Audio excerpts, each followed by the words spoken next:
বেনারস বা কাশী হিন্দুদের এক পরম তীর্থক্ষেত্র। কিংবদন্তি অনুসারে এই শহরের প্রতিষ্ঠাতা স্বয়ং মহাদেব নিজে।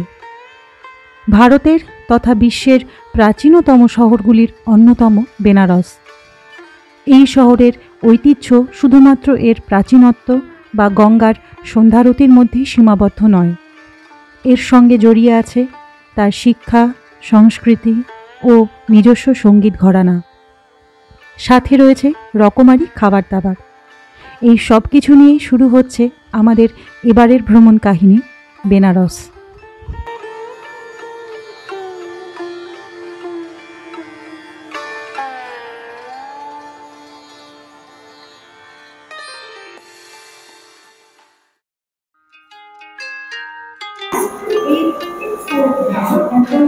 কালকা মেলের সামনে দাঁড়িয়ে আছি। আজকে যাব সিমলা নয়, আজকে যাব আমরা বেনারস। বেনারস যাওয়ার যে ট্রেনগুলো আছে সেগুলোতে আমরা টিকিট পাইনি, তো আমরা এটাই মোগলসরাই নামবো। অনেকগুলো ট্রেনই মোগলসরাইয়ের উপর দিয়ে যায়, যেগুলো মোগলসরাই নেমে আমরা বেনারসে পৌঁছাবো। হয়তো 8 ঘন্টা কি 40 মিনিট টাইম লাগবে মোগলসরাই থেকে বেনারসে যেতে। কিন্তু এই কালকা মেল এটা খুব পুরনো একটা ট্রেন, প্রায় 150 বছরের পুরনো একটা ট্রেন। ভারতবর্ষের যে প্রথম দিককার ট্রেন তার মধ্যে অন্যতম। আর এটা চালু হয়েছিল খুব সম্ভবত 1860-এর দশকে। ব্রিটিশরা চালু করেছিল এই ট্রেন, তার কারণ হচ্ছে কলকাতা ছিল ক্যাপিটাল আর সামার ক্যাপিটাল ছিল তখন সিমলা, তো সেখানে পৌঁছানোর জন্য এই কালকা মেল ব্রিটিশরা চালু করেছিল। তখন এর নাম্বার ছিল কিন্তু আপ 1 যাওয়ারটা আর ডাউন 2 মানে ফেরারটা। আর একটা খুব গুরুত্বপূর্ণ ইনফরমেশন এখানে আছে, এই কালকা মেল যেখান থেকে ছাড়ে মানে 9 নম্বর প্ল্যাটফর্ম থেকে, তার ঠিক পাশেই আছে একটা রাস্তা যেটা হাওড়া স্টেশনের একদম মধ্যে দিয়ে ঢুকে যায়। এটা একমাত্র তখন ছিল সিমলা আর হাওড়ায়, কিন্তু এখন এটা হাওড়াতেই আছে, সিমলারটা কিন্তু স্টেশন হয়ে গেছে। তো আর একটা কারণে কালকা মেল খুব বিখ্যাত, সেটা তো আপনারা সবাই অনেকেই জানেন যে নেতাজি সুভাষচন্দ্র বসু এই ট্রেনটা করেই তার চলে যাওয়া বাইরে, তো এটার নাম ওই জন্যই নেতাজি এক্সপ্রেস করা হয়েছে। নতুন কোথাও ঘুরতে যাওয়ার আনন্দ ছোট বড় সবারই হয়। এবারে আমরা শীতের ছুটিতে বেরিয়েছিলাম। রাত 9:55 রাইট টাইমে আমাদের ট্রেন প্ল্যাটফর্ম ছাড়ল। ডিনার সেরেই উঠেছিলাম, তাই ট্রেন ছাড়ার পর আর বিশেষ কোনো কাজ ছিল না।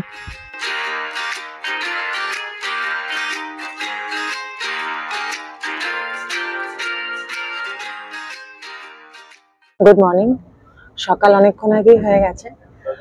বাইরেটায় এতক্ষণ বেশ ভালো কুয়াশা ছিল।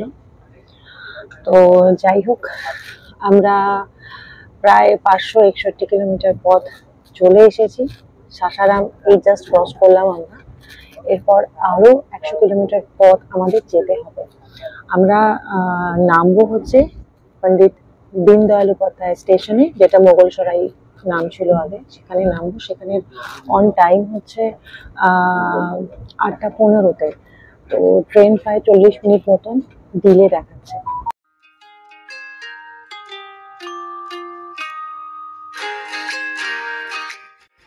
বাইরে তখন বেশ কুয়াশা। কুয়াশা মাখা সকালে ট্রেনের সিটে বসে গন্তব্যের অপেক্ষা করছি, আর বাইরের পরিবেশটাকে দুচোখ ভরে দেখছি।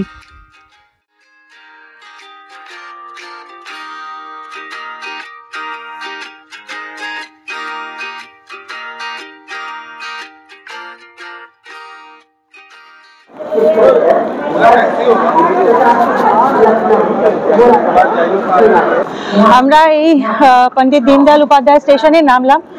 ট্রেন প্রায় এখানে 1 ঘন্টা লেটে এলো। বাইরেটা প্রচন্ড কুয়াশা। আর কালকাতে এলাম আমরা, যেটা নেতাজি সুপারফাস্ট এক্সপ্রেস, সেটা এলাম। ট্রেন ভীষণ ভালো চালিয়েছে, কিন্তু সকালের দিকটা একটু লেট করলো ট্রেন। আর এখান থেকে আমরা এবার একটা ট্যাক্সি ধরবো। আপনারা স্টেশনে কিন্তু অনেক গাড়ির অপশন পেয়ে যাবেন, মানে গাড়ি ড্রাইভাররা এসে বলছে যে কত টাকা কি নেবে। তো আমাদের দরদাম করে সেরকম পোষায়নি। আমরা যাচ্ছি এখন ট্যাক্সি স্ট্যান্ডে, ওখান থেকে দরদাম করে একটা ট্যাক্সি নেব, নিয়ে যাব বেনারস।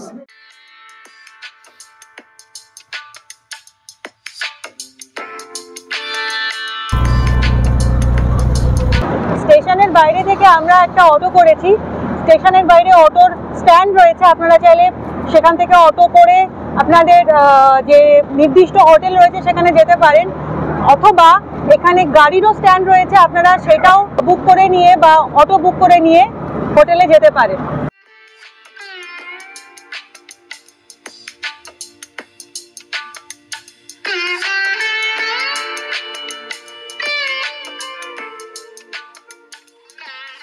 দীনদয়াল উপাধ্যায় স্টেশন থেকে গোদলিয়া চক যে যাচ্ছি আমরা, মোটামুটি গুগল ম্যাপ অনুযায়ী কিন্তু এটা ডিস্টেন্স 16-17 কিলোমিটার মতন পড়ে, কিন্তু একটু ভিড় থাকার জন্য ওই রাস্তাটা, যে রাস্তাটা দিয়ে যায় মোটামুটি, সেটা বন্ধ করে দিয়েছে। এখন আমরা যেটা যাচ্ছি সেটা হচ্ছে বাইপাস দিয়ে, তো এটা মোটামুটি আমাদের দাদা বলছেন যে প্রায় 25 কিলোমিটার মতন পড়।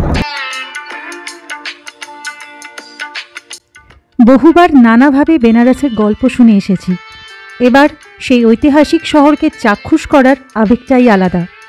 আপনাদের পুরো ভিডিও দেখার অনুরোধ রইল, আর ভালো লাগলে লাইক, শেয়ার আর সাবস্ক্রাইব করবেন।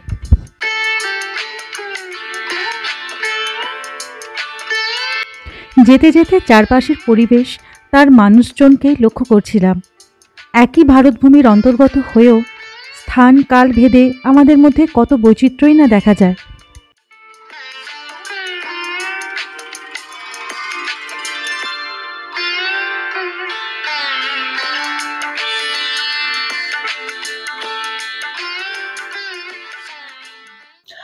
আমরা এই সবেমাত্র আমাদের রুমটা পেলাম। দুটো রুম বুক করেছিলাম, একটা রুম আগেই পেয়ে গেছি, সেকেন্ড রুমটা বললো যে একটু ক্লিন করে নিয়ে ওরা দিচ্ছে। তো আমরা উঠেছি হোটেল স্যাফরনে, যেটা গির্জাঘর আছে, গির্জাঘর থেকে জাস্ট বাঁ হাতে এই হোটেলটা পড়ে, হোটেল স্যাফরন। আর লোকেশন ওয়াইজ খুব সুন্দর, হোটেলটাও বেশ সুন্দর, ওয়েল মেনটেন। আর আমাদের যে রুমটা, আমি রুম টোরটা তো দিলামই, আর সবচেয়ে বড় কথা হচ্ছে যে আমাদের রুম থেকে কিন্তু বাইরের যে ভিউটা সেটা দেখা যাচ্ছে। আর রুমটা বেশ বড় সড়ো, পেছনের দিকে খানিকটা হয়তো দেখাও যাচ্ছে রুমটা কিন্তু বেশ বড় সড়ো। পছন্দ মতনই পেয়েছি, মানে এইটাই পাবো বুঝতে পারিনি, আগের থেকে সেরকম ভাবে তো রুম সেভাবে দেখে আসা যায় না। আর বর্তমানে বেনারসে কিন্তু প্রচুর ভিড়। আপনারা যদি প্ল্যান করেন বেনারস আসছেন, তাহলে এই হোটেল স্যাফরনে আমার ভিডিওটা দেখে নেবেন, যদি ভালো লাগে তাহলে এখানে এসে থাকতে পারে। আর এদের ট্যারিফ কিরকম কি আছে সেটা আমি ডেসক্রিপশনে হোক বা স্ক্রিনে হোক, যেখানে হোক দিয়ে দেবো।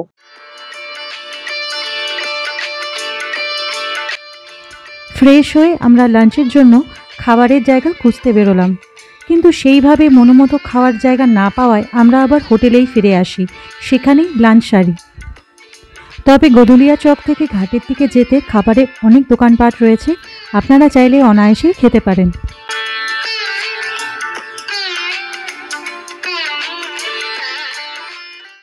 আমরা এখন হোটেল স্যাফরনেরই যে রেস্টুরেন্ট রয়েছে সেখানেই খেতে এসেছি। বাইরে কয়েকটা জায়গা ঘুরে দেখলাম, সেখানে মনের মতন কিছুই সেরকম পাইনি।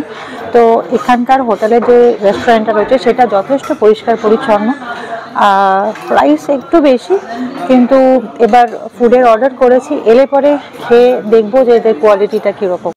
বেনারস মেন সিটিতে আপনারা ননভেজ খাবার দাবার সব পেয়ে যাবেন, কিন্তু গোদলিয়া চক থেকে মন্দিরের আশপাশে শুধু ভেজ খাবার দাবারের দোকানপাটই রয়েছে। আগে যেমন বেনারসে বাঙালি খাবারের অনেক অপশন ছিল শুনেছি, কিন্তু আমাদের অভিজ্ঞতা কিন্তু এর উল্টো।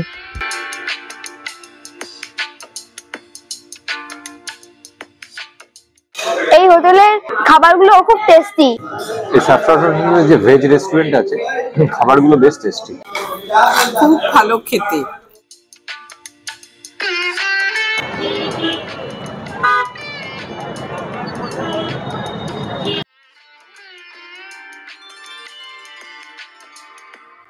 ট্রেন জার্নির ধকল খানিক কাটিয়ে সন্ধ্যের দিকে বেরোলাম গোদলিয়া চক হয়ে দশাশ্বমেধ ঘাটে সন্ধ্যারতি দেখতে। রাস্তায় তখন মানুষের ঢল। বেনারস শুধু এখন বাঙালির নয়, সব জায়গার মানুষেরই অত্যন্ত কাছের জায়গা।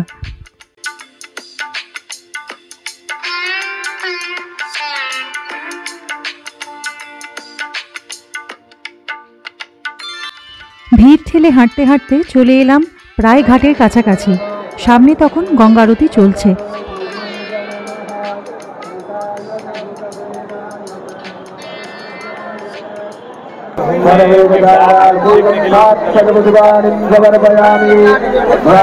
দশাশ্রমের ঘাটে দাঁড়িয়ে আছে। গদুলিয়া চক থেকে ঘাটের দিকে যে রাস্তাটা আসে সেখান দিয়ে এলাম, শুধু মানুষের মাথা আর মাথা। এই মুহূর্তে ঘাটে সন্ধ্যা আরতি হচ্ছে, কিন্তু সামনে এত ভিড়, যাওয়ার কোনো উপায় নেই। দূর থেকে আমি একটু দেখিয়ে দিচ্ছি আপনাদের। গদুলিয়া চক থেকে দশাশ্বমেধ ঘাট পর্যন্ত হুইলচেয়ারের ব্যবস্থা আছে, দরকার পড়লে নিতে পারেন। আমরা এই দশাশ্বমেধ ঘাটের কাছে একটু চা খেতে এলাম, বিশাল টি স্টল।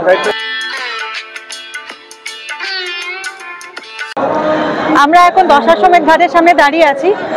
আরতি দেখতে পাবোই না সেটা সেরকমই আশা ছিল, কিন্তু ওই যে বলে না, ঈশ্বর টানলে পরে ঠিক যোগাযোগ হয়ে যায়। তো চা খেতে গেছিলাম যেখানটায়, সেখান থেকেই নানান কথার মাধ্যমে জানতে পারলাম যে এখানে আরেকটা পথ আছে যেখান থেকে ঘাটের আরতি দেখতে পাওয়া যায়। তো সেইভাবে অনুসরণ করে চলে এলাম এবং একদম কাছ থেকে আরতি আজকে প্রথম দিনের মানে যে দর্শনটা সেটা আজকে করলাম।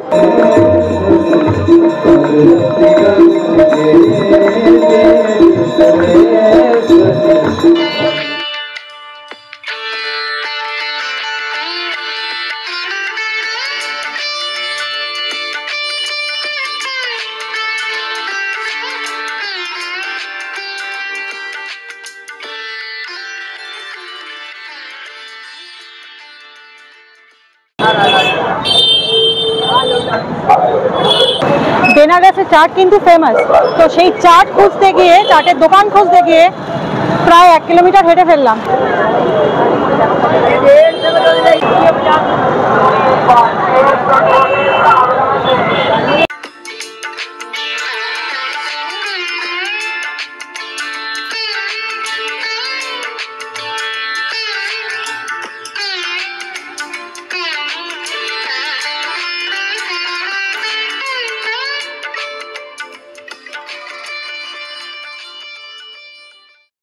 চাট খেতে এসেছি, আর কাশি চাট ভান্ডার আর দিনা চাট ভান্ডারে রীতিমতো চাট নিয়ে মারপিট চলছে। এত ভিড়ে একদমই ভালো লাগছে না। চাট খাওয়াটা উদ্দেশ্য, দোকানটার মানে হাইলাইট করাটা নয়। তো দিনা চাট ভান্ডারের একদম পাশেই রয়েছে গণেশ চাট ভান্ডার, সেখানে এসেছি, সেখানে চাট খেয়ে জানাবো কীরকম লাগলো।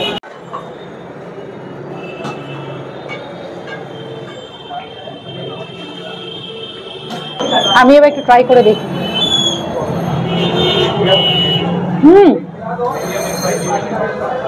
দারুণ দারুণ খেতে।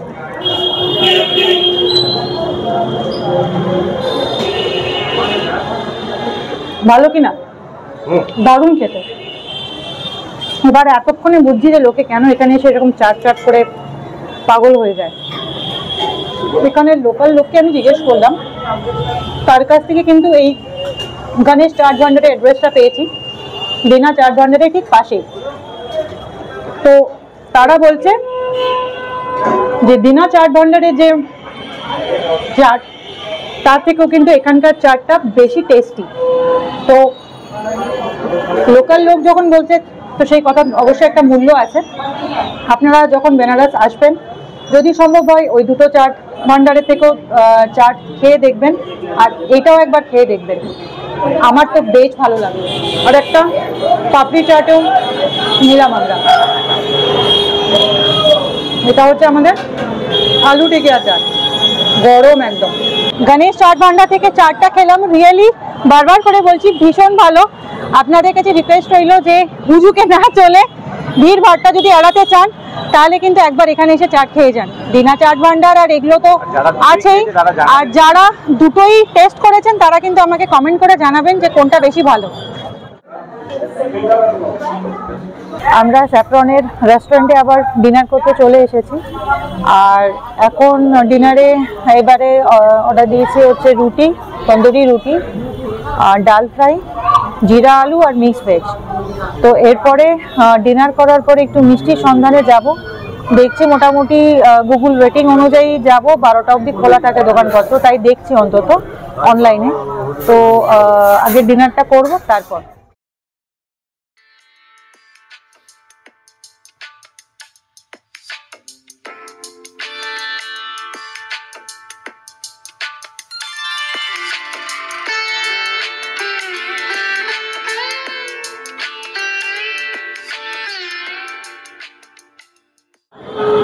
দারুণ। কি খাচ্ছ? রাবড়ি, দারুণ দারুণ খেতে, দারুণ। রাজাই সর্দার সুইটস, একদম গির্জাঘরের সামনে উল্টো দিকে। আমরা ডিনার সারলাম, তারপরে মিষ্টি নিলাম, এখন পান নিয়ে এখন রুমে ফিরছি।